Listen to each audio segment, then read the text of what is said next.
Okay, we're going to start, chapter 6.4 is all about graphs of the sine theta and the cosine theta. And we're going to start with really what was at the very end of 6.3. And imagine our unit circle. So if I went around, I had my x-axis and my y-axis, and everything along the circle was a theta equals pi over 6. You know, theta was equal to pi over 4, etc. Pi over 3. Okay? And of course we could go all the way around, and I had values that were the xy values, x comma y, which really we found out could be thought of as the cosine theta comma sine theta. Okay? So that's how we might have labeled the point that corresponded with theta equal pi over 6 and the point that lies on the terminal side of theta equal pi over 4 and so on. But what I want to do now is imagine I have this in multiple revolutions. So instead of just going 0 to 2 pi, let it go on to 2 pi plus pi over 6, 2 pi plus pi over 4, and go all around and go around multiple times. And I'm going to stop thinking about the angles. Okay, so I don't want to think about this being angles anymore. I'm going to come through and erase the thetas, okay, and replace them with another letter called t, okay? So I don't want to think about this as being angles anymore, just a value t, which is a whole number. T is just not a whole number, I'm sorry, but a real number, okay? So t is just a real number, any real number whatsoever. It's just handy for us so far to have labeled them in, units of pi, but any real number. So I can do the sine of t, or the cosine of t, or anything, tangent t, etc. It can be any number whatsoever. Just like radians could be any number whatsoever. But what I want to do now is I want to change this, and imagine this is my values of t along this circle. And I want to take it and unfold it, okay? So I'm taking this, imagine a rope that's going around the circle, and I'm going to start unfolding that and laying it out flat with all the revolutions. When I lay it out flat, it's going to be very long because I have multiple revolutions, but I have the t values are all laid out flat now. And the t, remember, was all these values that we used to have, pi over 6, pi over 4, 1, 2, 3, and 4 are also in here as well. Pi over 3, pi over 2, and I don't have this to scale, not to scale. Okay? But you see the point where now I have this t being on the horizontal axis, okay? And now I'm going to do one more for you, and I'm going to change this again. I don't want to talk about t being on the horizontal because we're more accustomed to x being on the horizontal axis. So that was supposed to be crossing out the t and replacing it with an x, okay?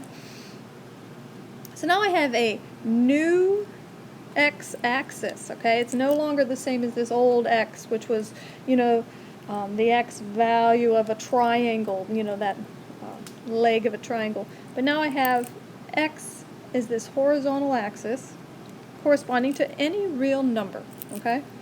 So the question becomes, what do you want to put on your vertical axis? And the answer is anything you want, okay? So we'll start with sine of x. Okay, so that's what we're doing. So let's go to another page and start that. Okay, so there's my x-axis, which I'm going to leave them in units of pi because that's familiar to us now. But I'm going to start graphing what is the value of sine at these different x values. And you should have your chart available that you made from your special right triangles, or you can have your unit circle out in front of you as well. But, okay, what we know is the sine of pi over 6, what is that? Well, let's start at 0, actually. Sine of 0 is 0, okay? So let me change my color, go to blue. Okay, so I have a point right here. When the x is 0, the sine of 0 is 0. And then I have pi over 6, the sine is a half, so maybe that's here. And then square root 2 over 2,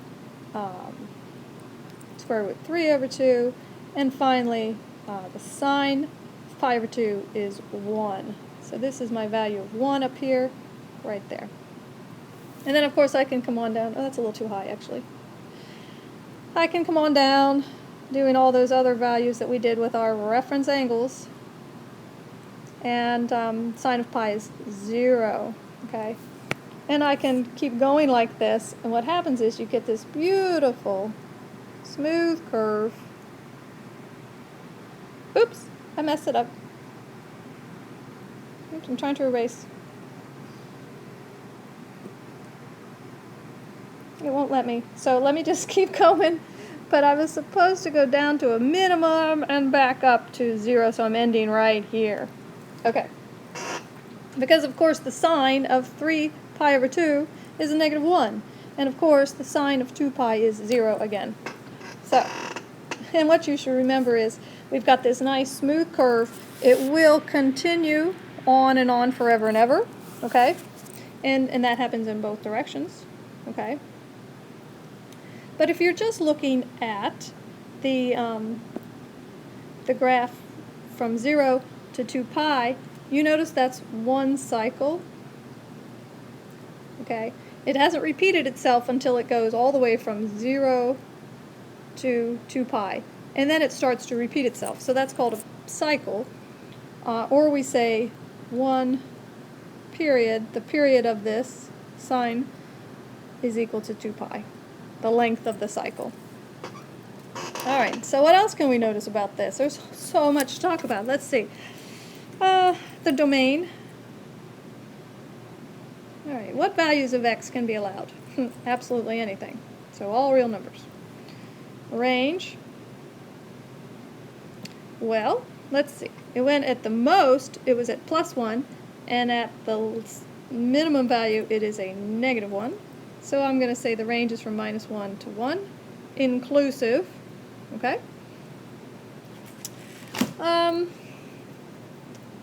We could also point out that we have some what we call 5 key points, okay? And the 5 key points are either a minimum, a maximum, or an x-intercept, okay? So those are the larger dots I tried to make here. The x-intercept, a maximum, an x-intercept, a minimum, and an x-intercept. So 1, 2, 3, 4, 5 key points for every time you draw a graph. Alright, so I think that's it. We could draw a cosine. Sure, why not? So again, I'll start with my long x-axis. The cosine, let's put some key point values in here. Pi over 2, pi, 3 pi over 2, and finally 2 pi. Alright, remember the cosine of 0 is 1. So I'm starting at my maximum when I'm talking about cosines, and then I'll go to an x-intercept, and then I'll go to a minimum, then I go to an x-intercept, and then I go to a maximum. So you kind of follow the pattern of your 5 key points once you have established where your starting point was, and you've got it. You don't have to refer to the whole unit circle every time. And draw that nice, smooth, continuous curve. It's really quite beautiful, I think, don't you? It's great. So, what should we do next? We should probably talk about transformations. So, transformations. Let's talk about vertical stretches. This was above here. We did y was equal to cosine of x, and we had a maximum at 1 and a minimum at -1. But if I want to stretch it, then y will equal something like a cosine x. Okay? So that's just like we've done with any transformations, a multiplicative factor a will be a vertical stretch. So what happens is, let's say I had y is equal to 2 cosine x, everything else would look the same, okay? But my maximum is now 2, my minimum is now negative 2, okay? I still start at the maximum, and I go through all these points in the same order, but I'm going from negative 2 to 2. Okay? This number, A, which in our case was 2, is known as the amplitude. Okay? So it's easy to recognize it here in the formula. When you have it, if you have the graph, you recognize it as the distance from this center line, okay, to the min or max. So that distance is A. You could say it's half the distance from min to max, okay, but if you're just going from the middle, you're finding A, okay. A is an amplitude, and the amplitudes are always positive, okay. So it's like the distance from a minimax to the center line, so it's always going to be a positive number for amplitude. All right, let's let you have a chance. Why don't you go ahead and take a shot graphing y equal 3 sine x. So just worry about that vertical stretch. And remember where your starting point will be. Find your 5 key points and you should have it. Give it a pause. Whew, there it is. I almost missed my pi value, but had to make a mid-course adjustment, so it's not perfectly smooth and beautiful, but you get the idea. Remember, you start at 0 for the sine of x, and then just hit your maxes at y equal 3 instead of 1, and min at negative 3, and you should have it. And there's my 5 key points. All right, let's talk about another type of transformation that we've been doing with graphs, and next one would be vertical reflections. And you know that's when you have a negative sign outside of the function. So all we're going to do is cross this over the x-axis. So I would simply go back to the 1 and negative 1 as my high and low. And I'll still start at 0, but this time at pi over 2, I'm going to be low instead of high. And then back to 0, and then a pi. So instead of going up first like I did over here, I'm going to go down first, back up, and finally ending here at my 2 pi value. Right, make sure when you do your graphing that you have labeled the 5 key points and their x values on the axis. So the 0, the pi over 2, the pi, the 3 pi over 2, and the 2 pi should all be labeled, okay? Your vertical axis should be labeled for your mins and maxes, okay? So I need to go back here and fill in some of these. 3 pi over 2, and now I'm done. All right, why don't you give it a shot, try graphing y equal negative cosine x and see how you do. All right, there's my negative cosine x, because instead of starting at +1, I'm going to start at -1, and from there I follow the pattern, you know, from the minimum to the x-intercept, to the maximum, to the x-intercept, to the minimum, and I'm good to go. All right, here's something we didn't talk so much about when we were doing the other parent functions, but this time we're going to talk about horizontal stretches and horizontal shrinks. Okay, and the idea here is, you know, it's like an accordion coming in and out, you know, and what we're doing is we're changing the period, okay? The period's either going to get smaller if I've shrunk everything, or the period will get longer. So what that looks like in the function, y is equal to sine of bx. So there's this multiplicative factor. Just like when we had vertical stretches, it was multiplicative outside the function. So vertical outside, now we have inside the function, so it's horizontal multiplicative, so it's a stretch or shrink. So that's what it will look like. But remember, let's go ahead and combine this with another horizontal, so inside the function, horizontal, and let's talk about the shifts. We're very familiar with those. Y is equal to the sine and x minus c. Okay, so we're shifting this to the right c number of units. Okay, so we're familiar with those. And it kind of tells you where to start, right? Okay, so are you going to shift it so the sign, which should start at 0, but where do you put that? So, where to start? So we're going to put these together when we figure out where to start and how long the period is. So together, I would do y is equal to the sine bx minus c, and together they would tell me where to start and where to end. Okay, so that's what we got to figure out. All right, and the way we're going to do this is following this little process we have. Set this argument of the sine function. So take your bx minus c and set it between what's originally your period 0 to 2 pi.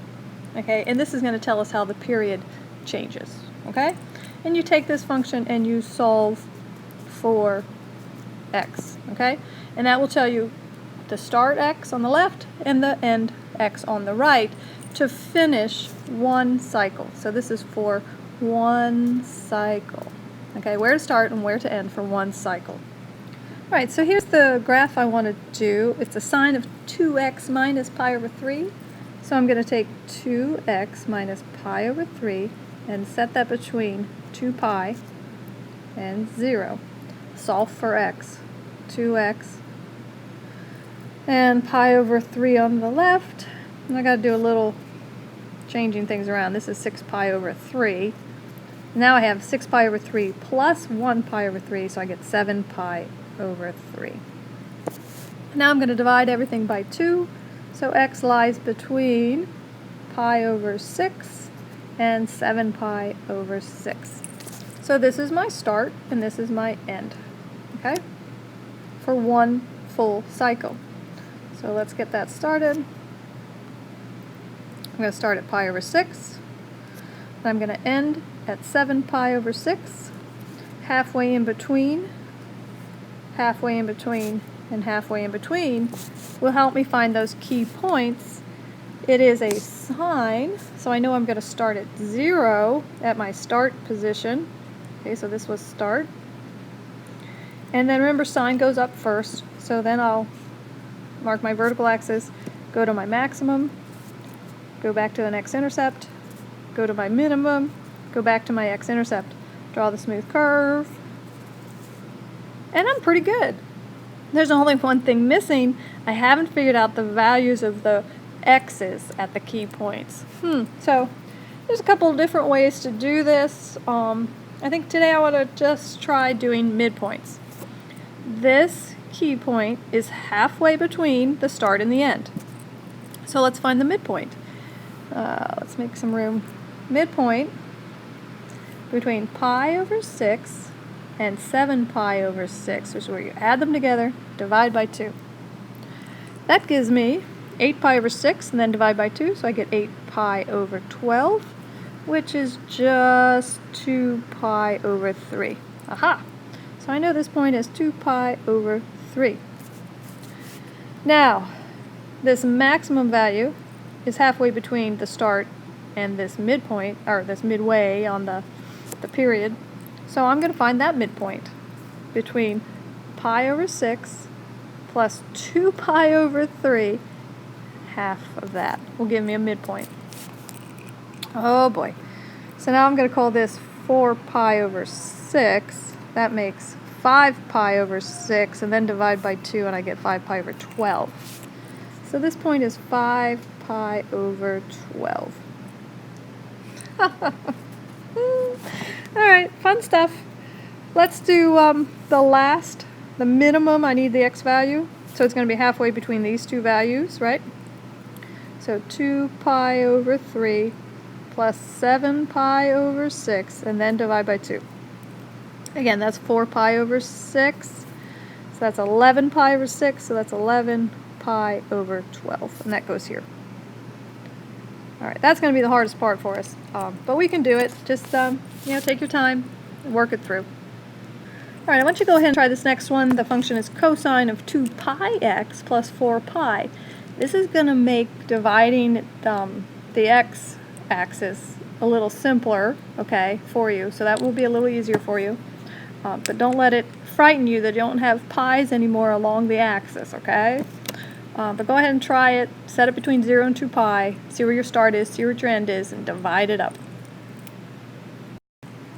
Okay, so that's what I'm coming up with. I came up with x has to lie between -2 and -1 for one full cycle. So, that's a length of 1. It's got to be divided into 4 parts, so everything's going to be in fourths, right? So -4 fourths, -5 fourths, -6 fourths, -7 fourths, -8 fourths are my divisions. It's a cosine, so at one end I start high, and the other end I end high, and hit all my x-intercept to minimum, x-intercept to maximum. So that's it. Of course, we can go further. We often want to draw 2 full periods, and we'll get there. It's not hard. All right, the last translation we're going to talk about is a vertical shift. So just pick the whole thing up and move it by a d amount. So maybe I'll go ahead and graph y is equal to 3 plus sine x. And what I like to do here is I'll go ahead and got my x-axis. I'll go ahead and start dividing it into my pi over 2, 0, go back, pi, 3 pi over 2, 2 pi. Normally I'd be going from 1 to -1, but this time, where 0 used to be the center line, everything is going to go up 3, so 3 is the new center line. Okay? So I'm going to put a dotted line to remind myself that's the center. And then I know my amplitude is 1, so I have to go 1 on either side. So I'm going to go as low as 2, and I'll go as high as 4. So the dotted lines are going to keep me in my range, if you will. And I'll start the sine at the middle, and x-intercept is now up at 3. The maximum, the x-intercept, the minimum, and back to x-intercept. So up, down, and up. And that's what a 3 plus sine x would look like. Alright, if you want to try one more with lots of different transformations happening at the same time, go ahead and give this one a try, and I will then go through the solution live. Okay, so you can listen to the whole explanation or not. Okay, so let's see. I haven't practiced it, so I'm going to start by finding out where I start and where I end. Okay, so I don't even know how to set up my x-axis yet. So I'm going to take this part right here. The 2x has to lie between 2 pi and 0. So x lies between pi and 0. Aha! So that tells me I'm going to go between 0 and pi. I need halfway, pi over 2. I need halfway, pi over 4. I need another halfway between these two, which luckily we know this one, 3 pi over 4. Alright, so those are going to be my 5 positions for the key points.